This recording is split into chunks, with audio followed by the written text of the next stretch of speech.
Ndugu zangu, kuelekea katiba mpya, mimi kazi yangu ni kukusanya mambo kwa ushahidi na kutusaidia kudai na kupata tunachokitaka.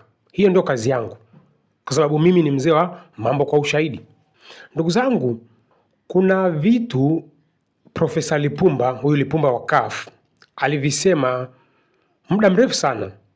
Sikumuelewa kwa kipindi kile, lakini kwa sababu nakumbuka alichokiongea, yani kiko kwenye kichwa changu, naona kinavyotokea. Mimi naishi kwenye ujenzi. Kwa hiyo rafu za Wachina nazijua kwenye idara ya ujenzi. Lipumba alisemaje? Lipumba alisema tusipowaangalia vizuri hawa Wachina watainunua nchi nzima. Huyo alikuwa Profesa Lipumba. Hapa Lipumba kwanza alikuwa anawapa ushauri Wahindi, makampuni ya ujenzi ya Wahindi, kwamba wasipotengeneza jumuiya ya kupambana na Wachina, Wachina watawanyang'anya fursa. Hilo ndo angalizo aliwapa Wahindi, kampuni za Kihindi za ujenzi.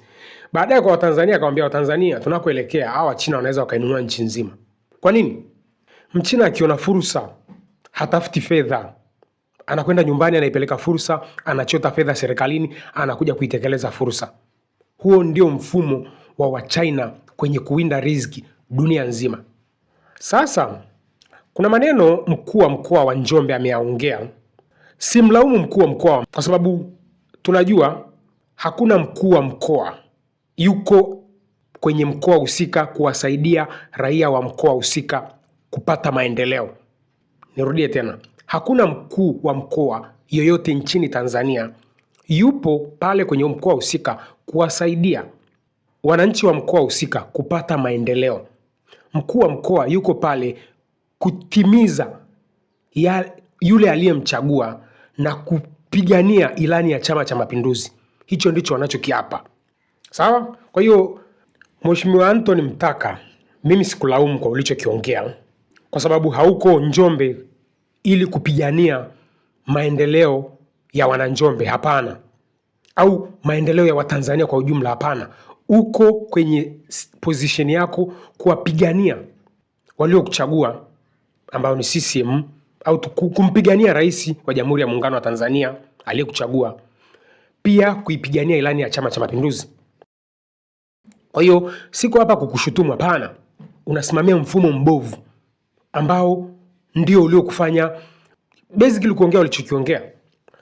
Sisi kwenye katiba mpya, mkuu wa mkoa lazima achaguliwe na raia wa mkoa husika, awe anaishi pale, sio mtu wa politics, yani sijui katoka Mbeya kaenda Njombe, katoka Njombe. Una vinasaba na pale, kama vile rais wa Tanzania ana vinasaba na Tanzania. Kwa mkuu wa mkoa wa Dar es Salaam, maanake familia yake ni ya pale, maanake hata akiblanda tunajua kwake. Mkuu wa mkoa ni lazima achaguliwe na raia wa mkoa husika. Kizuri, rais wa Jamhuri ya Muungano wa Tanzania ameshatuambia madaraka alionayo ni ya kimungu. Yaani Mungu anatupenda. Nisiseme sana, Mungu anatupenda. Yaani mpaka rais anakuja wazi anatupa hii kauli kwamba madaraka yake sio ya dunia hii. Kwa sababu kwa maneno mafupi, madaraka ya rais si yale ya mkoloni, kwamba nchi na vyote vijazavyo ni mali ya mtu mmoja. Ndio katiba iliyoandikwa na mkoloni. Kwa hiyo mtu mmoja ndo anaamua hatima ya watu wote, na hatujawahi kubadilisha hicho kipengele. Nataka umsikilize kwanza huyu mkuu wa mkoa, kwa sababu kuna vitu vingi ameviongea. Achilia mbali na hicho masuala ya uaminifu na nini, kuna vitu vingi kimsingi anatengeneza ile picha kwamba Watanzania ni wajinga, Watanzania hawana akili, wazungu wa Japani wa China wana akili. Naomba msikilize alafu nitolee ufafanuzi. Sasa tabaki kusema Wachina wamekuja hapa wanasaga mapachikwa kwenye mafuta. Mradi wenyewe bilioni 2. Nani kakuzuia kutofanya? Wewe unafikia kufungua tu mabaa? Sawa, baa fungua. Lakini je, tunaiona hii ni fursa? Kampuni za kununua matunda tunaona ni fursa? Ndio nilikuwa nawaambia siku ile hapa kwamba tuna changamoto kubwa ya uaminifu. Sisi wa Tanzania tuna changamoto kubwa ya uaminifu. Kwa sababu mimi na watu ambao amekutana na mtu anamwambia mimi nataka kontena 10 kwa mwezi za parachichi. Anayeambiwa ni machinga tu, alikuwa anafanya machinga wa maparachichi tu huko, anakusanya, anapata shilingi 150,000 kwa siku. Anaonana na mtu anamwambia mimi nataka kontena 10 kwa siku, kwa mwezi, lakini naomba tu pilot kwa kwanza na kontena 1. Kampa milioni 100. Hiyo kesi unaifahamu? Mzee Msuya? Ya yule Muhindi? kampa milioni 100 nikusanyie matunda, akamwambia zile kontena 10 utakapokuwa tunazihitaji tutakulipa nusu. Ukishakusanya mzigo tukakamilisha, tunamalizia nusu. Na wewe tunakupa kamisheni yako. Maki kwenye kontena moja mtu anapata kamisheni ya milioni 3 mpaka milioni 4. Ukimpa kontena 10 ana milioni 30. Sasa mtu kapewa hela milioni 100. Matunda hajakusanya, anapiga picha makontena ya watu, anatuma, tunaendelea vizuri kushambani. Kumbe hakusanyi. Katoa laini, katupa na laini. Kaondoka zake kaenda Chunya. Ndio. Amepoteza biashara ya kontena 10 kwa mwezi kwa tamaa ya kupata hela kontena moja na hajafanyia chochote. Tumeenda polisi wamemkamata kule Mbeya. Imebidi zile hela zingine zilizokuwa nazo zirudishwe. Ana chochote maana. Ndio maana nikamwambia unamtumia Mjapani hela, nataka kununua hii gari. Mjapani anakuonyesha, anakuambia hii gari ilipata ajali mwaka 2019. Saitimila yake imebadilishwa, sio ile toka nayo kiwandani. Kitu fulani tumekibadilisha. Kitu fulani kimebadilisha. Hapo kulia tumepiga rangi mara ya pili. Kila kitu anakuelezea. Unamlipa hela, anakuletea gari. Inafika bandari ya Tanzania, Mswahili mwenzako anaiba redio, anachomoa redio, anaiba spare tire, anaiba jeki. Mswahili mwenzako. Mjapani ambaye hakufahamu wewe, umemlipa hela kwenye akaunti, umeona tu kwenye mtandao, amekuwa mwaminifu kakwambia kila kitu kwenye gari. Mtanzania mwenzako hapa, na ameenda kanisani, ameenda msikitini, anakuja na kuibia redio, anaiba spare tire, anaiba jeki. Wilspana anaiba. Sasa katika hayo mazingira utafanya biashara, kufungua supermarket, mtu aweke oda. Ndio maana si hapa Tanzania mtu anaweka viatu kwenye mtandao, ukioda na kuleta kitu cha tofauti. Kwa hiyo anatafuta kiatu cha kumtengenezea viewers na wateja. Anaweka nyanya nzuri kwenye mtandao, apiga naomba uniletee hapa nyanya za 2,000 tofauti na zilizokuonyesha kwenye mtandao. Utafanyaje hiyo biashara? Segment ya kwanza, mkuu wa mkoa anaingia kwa kudai hivi: aliyekunyima kufanya hicho anachokifanya Wachina ni nani? Yaani kipengele cha kwanza, mkuu wa mkoa anaingia kwa kuwalaumu, sijui kwa kuwashutumu anaoongea nao. Aliyekunyima kuichangamkia hiyo fursa anayefanya Mchina ni nani? Mkuu wa mkoa anajizima data kwamba hajui Wachina uwindaji wao wa riziki ukoje, kwamba hawa watu ni wanafanya kazi kama nyuki, wanashirikiana. Umeiona fursa hapa, unawambia ndugu zako, mnaichangamkia ile fursa. Wachina wamekuja kwenye pori ambalo wanajua linajiendesha kibepari. Mfumo wa nchi wamenyang'anywa riziki. Kama una nguvu unaweza na wewe ukawanyang'anya. Yaani ni mbuga ya Serengeti, mwenye nguvu anawinda anavyojua. Wamekwenda nyumbani, wamechota fedha, wamekuja kuikaba ile riziki. Je, mkuu wa mkoa hiyo elimu hana? Elimu ya huyu mkuu wa mkoa nisiende in details nikiwaambia tunahitaji pragmatic leader, watu wanaojua dunia, watu wanaojua sera za kiuchumi za dunia ndio wakae mbele yetu. Nina ushahidi ndugu zanguni. Huyu ni mkuu wa mkoa, rais wa mkoa, tuweke hivyo. Alafu hajui hiyo power ya Wachina kuchukua fursa za Watanzania natoka wapi. Huyu mkuu wa mkoa hajui sera za kiuchumi za China. Kwa hiyo kwenye pointi ya kwamba aliyekuambia usifungue hiyo fursa ni nani? Mko busy kufungua mabaa. Wachokonozi walisemaje? Watanzania wako kwenye kitu inaitwa survival mode. Unajua maana survival mode? Unapambana ili uishi. Kwa hiyo uko tayari kufanya jambo lolote ambalo litakusaidia uendelee kuishi.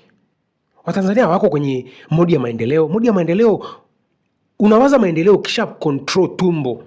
Katika maisha ya kawaida tu, once umelicontrol tumbo lako ndio unawaza maendeleo. Watanzania hawajalicontrol tumbo. Wamenyang'anywa ardhi. Wako kwenye survival mode. Kwa hiyo anafanya jambo ambalo litampa chakula papo kwa papo. Ana mtaji wa bilioni 2, anapata wapi? Ana benki ya kumsaidia huo mtaji. Sio kwamba fursa hiyo, ni fursa anaiona, lakini hana uwezo, hana zana. Kwa hiyo mkuu wa mkoa sijui elimu yake, sijui hajui dunia inavyo unfold, tunashindwa kuelewa. Haya, segment inayofuata, mkuu wa mkoa anamlaumu Mtanzania aliyepewa tenda ya kusupply matunda, sijui milioni 100, milioni 100 ngapi, wherever, alafu akashindwa kuitekeleza.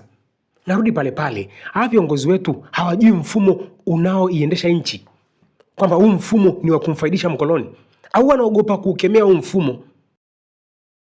Tengeneza picha, ni mimi nimekutana na hiyo fursa, mtu kaniamini, kanipa milioni 100, nitakataa na wakati niko kwenye survival mode? kisa sijui nitapata wapi maparachichi. Unaweza ukakataa hiyo fursa? Watanzania tuko kwenye survival mode. Unapambana, unatafuta chakula cha kuishi, unakutana na milioni 100 unaikataa, alafu ukajiue kisa ndugu zangu, viongozi wetu lakini bado hatujatengeneza mfumo wa kupata viongozi. Mfumo wa sasa atengeneza umaarufu kwenye Instagram, kwenye maredio, utakuwa kiongozi wa Tanzania. Hatujaandika katiba. Huyu bwana amepokea hiyo fedha, akaanza na yeye alipambana, alijaribu kwa kiasi chake kutekeleza hiyo tenda. Lakini kwa sababu nchi yetu anayejua ni mkoloni kuliko sisi, huyu bwana hakujua apate wapi mzigo. Tengeneza picha, nchi ingekuwa katika mfumo wa jeshi la kujenga taifa. Manake ukiingia jeshi la kujenga taifa, wanajua ni mkoa upi unazalisha maparachichi, ni mkoa upi sasa hivi maparachichi yanavunwa, ni mkoa upi maparachichi sasa hivi labda yako kwenye maua. Yani jeshi la kujenga taifa ndilo wamiliki wa nchi. Manake wanajua kila kitu ndani ya nchi ya Tanzania. Huyu mtu angeshindwa kutekeleza hiyo oda, si alikuwa anaitupia tu JKT papa, anapata kamisheni yake na yeye. Lakini kwa sababu nchi ya Tanzania anaijua ni mkoloni kuliko sisi, yeye akili yake ilikuwa ni pale Chunya, Mbeya, kakosa pale Mbeya basi, maskini ya Mungu. Lakini alienda Kilimanjaro, alienda Tanga, alienda Kagera, alizunguka Tanzania nzima, kakosa maparachichi? Hapana. Haijui Tanzania, lakini mkoloni anaijua Tanzania kuliko sisi wa Tanzania, kwa sababu mfumo ambao mkoloni aliutengeneza ni yeye kuijua Tanzania kuliko sisi. Lakini katika muktadha huo unaweza ukayachota ya mheshimiwa ukaona sisi wa Tanzania ni wapumbavu. Yani viongozi wetu wameprogramiwa kutuhubiria kwamba sisi hatuna akili, tunahitaji kusaidiwa, sisi ni wezi, sio waaminifu. Segment ya mwisho mheshimiwa anaanza kulaumu sijui gari limetoka Japani linakuja kuibiwa hapa bandarini kwetu na Mswahili mwenzetu. Yuko kwenye survival mode. Huyu mheshimiwa haonagi hizi video za vijana wa Ulaya wanavyoiba visimu vya $150, $200, $300. Hivi dunia ya interneti, mkuu wa mkoa anataka kutuprogramu akili kwamba blacks, sisi watu weusi ni wajinga, ni wapumbavu, ni uncivilized kuliko wazungu ambao wako kwenye kipindi cha radio cha television wanadiscuss hivi nchi yetu ina jinsia ngapi. Hizi story napendaga kusikiliza kwa wazungu, watu wanakaa masaa 2-3 wanadiscuss haki za kijinsia LGBTQ+, masaa 2-3 watu wanadiscuss hivi nchi yetu tuna jinsia ngapi. Ulaya huko, huo ujinga ungekuwa ni Waafrika wanaodiscuss, viongozi wetu wangesemaje? Ukiona mtu anaiba kitu ambacho hakina thamani kwenye macho yako, ujue huyo mtu ana njaa. Hakuna mtu ambaye ameshiba anakuwa anatamana vitu vidogo vidogo, sijui redio, sijui simu, sijui kibaiskeli, sijui kipikipiki. Hakuna mtu mwenye uhakika wa kula anakuwa na akili ya kudokoa vitu kama hivyo. What is the script behind? Ni mfumo upi unaomfanya huyu mtu anafanya hilo tukio? Hakuna mtu ambaye anapenda kugusa mfumo, kwa sababu viongozi wetu wamewekwa kusimamia mifumo mibovu ili Mtanzania aibiwe haki yake ya kumiliki nchi. Nisiongee maneno mengi. Ndio maana rais wetu akaja wazi akasema, jamani, hii katiba Tanzania lote liko kichwani mwangu.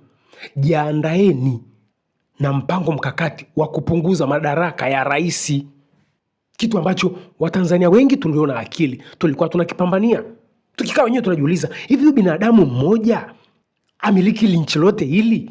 Lakini baadaye unakuja kujikuta kumbe hatujawahi kuandika katiba yetu. Niliwahi kuwapa hii na mkatafute. Hakuna serikali imewahi kutatua kero za matatizo ya ardhi. Haipo serikali. Hakuna waziri wa ardhi amewahi kwenye utawala wake kutatua kero za ardhi. Na hata rais wa nchi hawezi kutatua hizi kero. Kwa nini? Iko wazi. Ardhi ya Tanzania na vyote vijazavyo ni mali ya mkoloni. Rais ni wakala wa mkoloni. Ndio maana rais akaja wazi kama, jamani, kwenye katiba mpya chonde madaraka ya rais mpunguze. Manake rais sio wa kumchagua mkuu wa mkoa, rais sio wa kumchagua mkuu wa wilaya. Unaharibu Mbeya unapelekwa Mtwara, unaharibu Mtwara unapelekwa Mwanza. Kwa sababu gani? Unapigania maslahi yaliyokuchagua na kutetea ilani ya Chama cha Mapinduzi. Nchi na vyote vijazavyo ni mali ya jeshi la kujenga taifa. Jeshi la kujenga taifa ni nani? Mtanzania yoyote ambaye anapambana, anawaza kulijenga taifa lake, mwanajeshi wa jeshi la kujenga taifa, anahitaji zana. Zana ni nini? Mikopo. Unavyoiona fursa, unahitaji zana za kuitekeleza hiyo fursa au za kuichangamkia hiyo fursa. Zana ni nini? Benki. Watanzania wana benki ya kuwasaidia hivyo vitu? Hakuna benki ambayo iko pale kumsaidia Mtanzania kuitambua ardhi yake na kuvuna riziki kwenye ardhi yake kwa faida ya Watanzania wenzake. Haipo hiyo benki. Hujui kwa sababu huna elimu ya fedha. Benki zote ni capitalist banks. Kazi yake kuifanya Tanzania iendelee kuwa maskini. Mfano halisi, angalia Waamerika wanavyoishi, angalia Wachina wanavyoishi. Hapo mimi ndo napofurahigi tu Wachina na Marekani wanavyorushana maneno mtandaoni. Marekani kimya. Halafu kuna hawa Wachina, sio Wachina, wa Marekani ambao wako China wanaisifia China. Je, utasema ni serikali ya China inawalipa wa Marekani kuisifia China? Kwani wa Marekani hawana fedha kuwalipa wa China kuisema vibaya nchi yao? Kuna yule Mchina alisema wazi, ukifika hapa Marekani kama una hela, una connection, maisha ni rahisi tu. China hicho kitu hakipo. China kuna sheria zimenyooka. Kwa nini China sheria zimenyooka wakati Marekani sheria hazijanyooka? Unahitaji fedha na connection. Ukisikia sehemu yote inahitajika fedha na connection, nchi sio ya wananchi. Ukisikia sehemu sheria zimenyooka kwa jambo lako unalotaka, nchi ni ya wananchi wote. Nisiongee sana. Wasomi tunao kibao, fanyeni uchunguzi, mje mnipinge. Watanzania, Rais ameshatuambia kwenye katiba mpya hiki kipengele kwamba nchi na vyote vijazavyo ni mali yake ni cha kurekebisha. Na kinarekebishwaje? Mkuu wa mkoa lazima achaguliwe na watu wa mkoa wake, kwa sababu huyu ni rais wa mkoa. Manake achakate akili yake kuleta maendeleo kwa watu wa nchi yake, aka mkoa wake. Sio anaharibu akitarajia kwamba nitatolewa hapa nilipo, nitapelekwa mkoa mwingine kwa sababu napigania maslahi ya wana CCM na rais. Hiyo lazima tuitoe. Mkuu wa mkoa anachaguliwa na wananchi wa mkoa wake. Na rais sio kuchaguliwa na wananchi wote wa nchi nzima. Hicho kitu hakipo wewe. Hicho kitu achie Amerika, Waingereza, sijui nini, wao ni ujinga. Rais anachaguliwa na wabunge na wakuu wa mikoa, ili akiblanda anaweza akatolewa muda mfupi tu na akachaguliwa mwingine faster. Yaani lazima utengeneze mazingira. Kiti cha rais uchaguzi wake ni mwepesi na ana muda mrefu wa kukaa madarakani. Huwezi kuniambia rais anaweza akawa na mpango kazi wa miaka 5. Hicho kitu hakipo. Huo ni upumbavu wa magharibi. Kwa sababu kazi hebu angalia Marekani ndani ya miaka 30, ambayo hiyo 30 ni sawasawa na 30 kwa Wachina walioitumia kuwatoa Wachina milioni 800 kwenye umaskini. Wachina wametumia miongo 3 kuwatoa Wachina milioni 800 kwenye umaskini. Kwenye hiyo miaka 30 Marekani wamebadilisha vyama mara ngapi? Chadema CCM, Republican Democrat. Deni lilikuwa linapungua wakati uchumi wa China kijani tupu, uchumi wa Marekani nyekundu tupu. Kwa nini? Alafu hao ndio baba demokrasia. Ichunguzeni hiyo demokrasia, mje mniambie. Rais anachaguliwa na wakuu wa mikoa plus wabunge, akiblanda anatolewa dakika 0, nchi bado inakuwa inaenda inavyotakiwa. Tunaokota mambo kwa ushahidi taratibu. Kwa hiyo huyu mkuu wa mkoa anayetaka kutuchezea akili zetu kwamba Watanzania hazioni fursa kama wa China, badala ya kutupa na mchanganuo kwa nini wa China wanakuwa na jicho la kuona fursa kuliko sisi. Kwa sisi ni wajinga. What is Chinese economic system? What is Tanzania economic system? Hicho ya kudescribe wa Tanzania ni wajinga, haoni fursa. Kazi yao ni kufungua baa. Fursa kubwa maana si wajinga, hawajaenda shule. Haya, huyu aliyepokea tenda ya makontena sijui 80 mangapi akashindwa kutekeleza. Halaumu mfumo wa nchi kwamba hii ilikuwa ni fursa kubwa ambayo Watanzania wote wangeweza ikawafaidisha kama tungekuwa na common market, JKT common market, kwamba unaenda tu JKT ya mkoani kwako, yeye anapiga simu kwenye mikoa mingine, oda inatekelezeka. Unatuletea ile story ya kusaga kulima mananasi eti akakosa soko. Ina tofauti gani na hii? Huyu kukosa maparachichi kuuza China. Haina tofauti. Maparachichi yapo, literally yapo, lakini mhusika alikuwa hajui nchi. Kusaga soko lipo, lakini soko watu wamejibinafsisha. Watanzania kudokoa viredio sijui hapo bandarini. Wanancha, nchi sio yao. Watanzania kwenye hii dunia ambayo hakuna kitu chepesi kukipata kama habari, ukweli, kwa sababu ya social media, watu wasituprogramu akili kwamba sisi ni wapumbavu na wajinga. Wakati wazungu wako busy kudiscuss wana jinsia ngapi. Sisi tunawaheshimu na ujinga wao, tena tunaukaribisha kabisa. Alafu sisi muda wote we keep cursing ourselves, tunajilaani tu. Wao wako goody. Kuelekea katiba mpya, tukusanye mambo kwa ushahidi ili kusaidia kudai tunachokitaka. Rais ameshatuambia madaraka yake yapunguzwe. Manake asimchague mkuu wa mkoa, sijui mkuu wa wilaya, halmashauri, nini. Fuli kutokea yeye ndo ananyoshewa kidole. Watu wananunua ambulance mkoani, sifa zinaenda kwa rais. Hata yeye mwenyewe anaogopa, nafsi inamsuta. Ambulance shingapi? Mkoa gani unashindwa kununua ambulance? Lakini sifa Rais wa Jamhuri ya Muungano wa Tanzania. Ni script ya mkoloni kwamba kila jambo zuri linalotokea katika mkoa wote sifa ni kwa mkoloni. It is scripted. Sisi si wajinga, bali sheria za mkoloni zinatulazimisha sisi ni wajinga na mkoloni ana akili. Tukusanye mambo kwa ushahidi tunavyoelekea kwenye mabadiliko ya katiba. Tujiepushe na katiba ya kutupa uhuru wa kuabudu, uhuru wa kuandamana na kumtukana rais, huku madini na nchi na vyote vijazavyo ni mali ya mkoloni. Tujifunze kwa majirani zetu Kenya. Tuelimike, tusiwe wasomi.